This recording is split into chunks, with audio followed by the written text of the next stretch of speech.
Hello there. I recently made a video speculating about LEGO Star Wars Rebuild the Galaxy and trying to predict a few of the plot points. However, this meant that I saw each shot about a dozen extra times while editing, so here's all the cool details I found after analysing the trailer. Enjoy. The trailer starts with our main character, Sib Griebling, sitting around a campfire telling stories to his friends.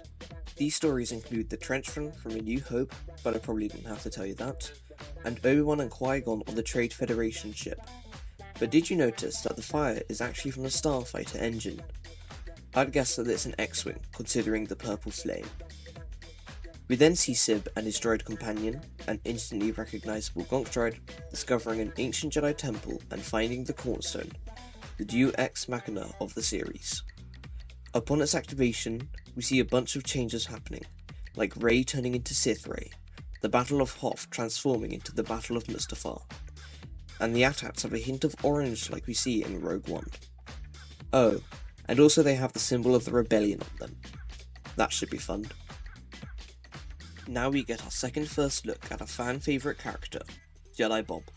First appearing as an unnamed Jedi in the Republic gunship from 2002, the community decided to call him Jedi Bob.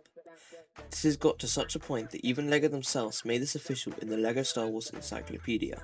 The rest is history. In the background, we can also spot Jannah.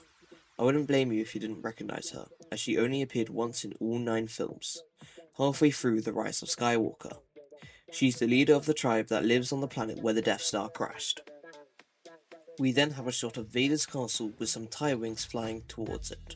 Following on, we see a pod race happening with what appears to be Max Rebo in the lead, but Luke, driving Anakin's pod racer, ultimately wins. While talking about Luke, when we get a closer look at his torso, we can see he's wearing the necklace Anakin gave Padme in The Phantom Menace. Before that close-up, we can spot lots of references in their cantina, including L3GO, Zori Bliss, an Imperial probe droid, a blue milk serving droideka whose paint job looks familiar to that of Slingshots, but I might be reading too far into that. What might just be Obi-Wan, but that's only if Jedi Bob isn't Obi-Wan. I made a whole other separate video about that and other fan theories surrounding Rebuild the Galaxy if you're interested. Shameless self-promotion? Check. Nice. Now to beg the viewer to subscribe. Speaking of subscribing, we can also find an IG series droid. Smooth transition? Check.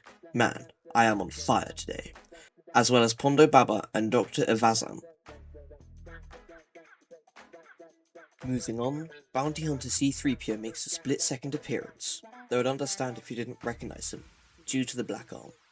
You have no idea how much I want them to make that joke.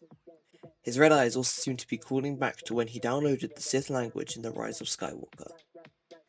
We next get a shot of all of Jar Jar's evil Sith pals, with Kit Fisto, Jyn Erso, Rose, the blue koala guy from Young Jedi Adventures, and what I hope is Rusty having all been turned to the dark side. Who's Rusty, you ask?